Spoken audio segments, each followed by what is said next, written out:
Hi, I'm AJ Humphreys, and this is part one of my debut novel, Season of the Monster.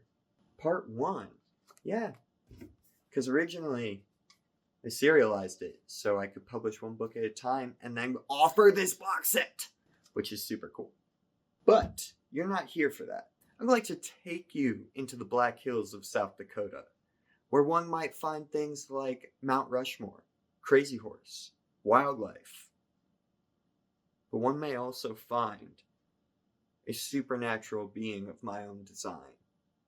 I'd like to introduce you to her. Chapter 3 Sting.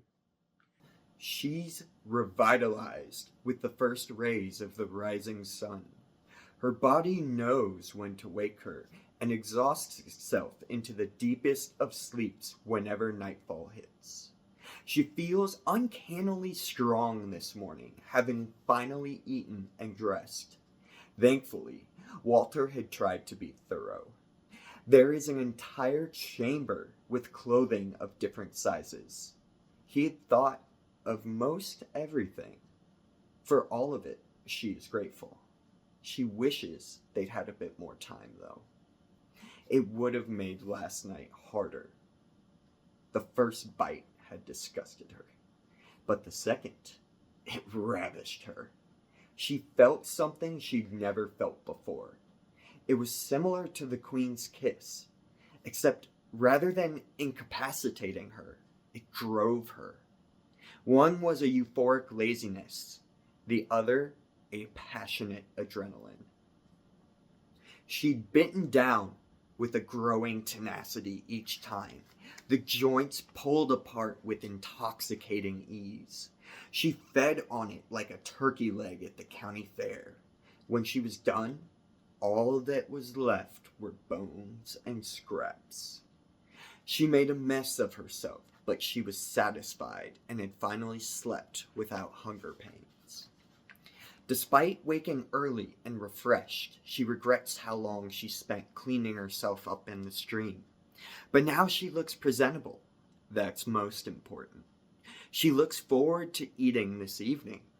She hopes it's as pleasurable of an experience as the night before.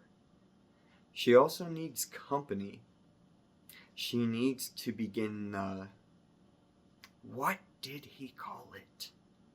He'd broken it down. Ass, she giggles to herself. Mill, she nods.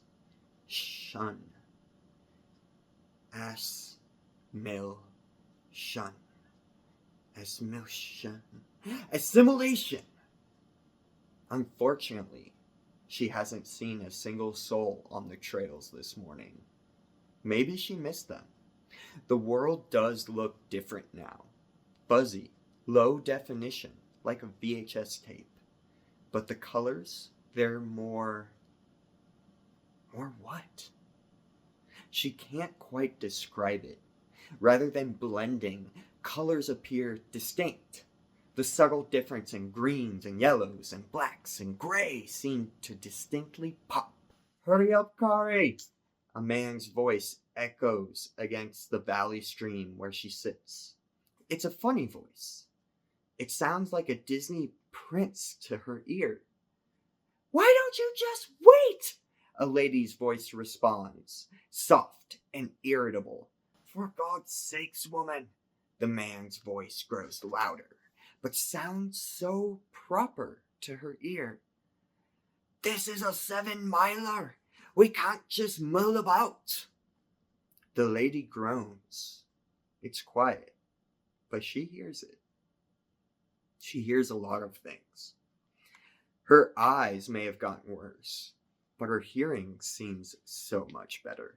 Jason, we're not even enjoying the hike. It's not about the mileage. It's about the journey. Kari sighs again, a reverberation that glides down the stream and settles in her chest. She feels sorry for this Kari. At least let me take some photos. Fine, Jason, speaks as if this is a chore. The way She'd have spoken if her grandmother said she had to clean her room for guests that would never even see her room. Then she spots them. Their colors are vibrant in contrast to the world around them. Blues, oranges, and unnatural greens and yellows. The two hikers are further away than she first thought. Her depth perception is only good up close now. They're nothing more than colorful blurs floating beyond the tree line. Jay, I think someone's out there. How close are you? Hi there, she hears herself say. It's the first time she's spoken in what feels like an eternity. She's still not used to the deeper, stronger voice she'd inherited from her grandmother. Just out enjoying a beautiful spring morning. The man is tall, but then the lady is too. She can't make out their features, but when she waves to them, she can tell that the lady waves back. Hi there, ma'am. Ma'am. The woman's face comes into focus as they near. It's all high definition now that she has something to focus on. She's so young. Both of them are. Probably students on break. Both are white. But her face is gentle, with soft lines and freckles. The boy's, though, his is harsh.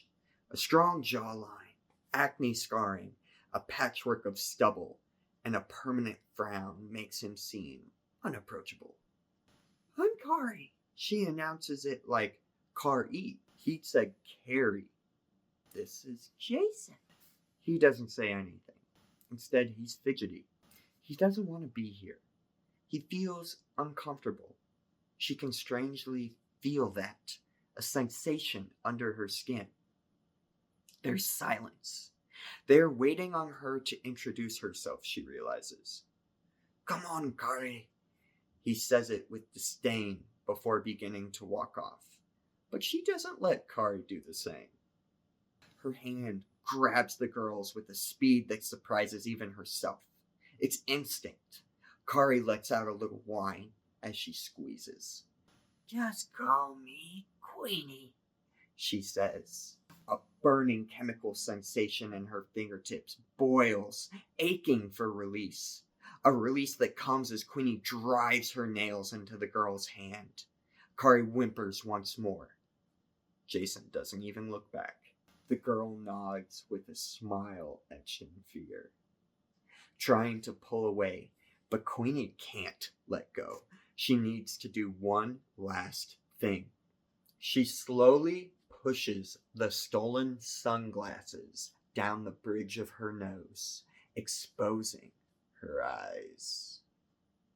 She watches with joy as Kari's pupils swell against the colorful threads of her iris.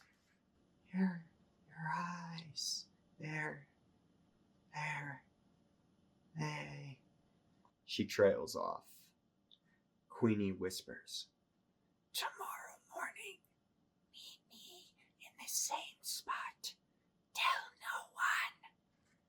Without a word, she releases the girl, who turns and totters off the way she came. Care, where are you? What the? Don't mind her. Worry about yourself. Queenie is on him before he can even register her movements, but it's her strength that seems most inconceivable as she lifts him high into the air. Her fingers are warm inside his throat as the last pulses of his Adam's apple fades against her palm. And that was a reading from Season of the Monster Spring, Part 1 to the Season of the Monster Saga. I'm going to keep doing a couple more of these. If you're intrigued, but you're an ebook reader, guess what? 99 cents. Forever. The ebook will be 99 cents forever for Part 1 of Season of the Monster. I also want you folks to enjoy Low Barriers to Entry. So, this is up your alley. Wherever you find ebooks, you should be able to find Season of the Monster for 99 cents. Oh. And beware the stare. Take care.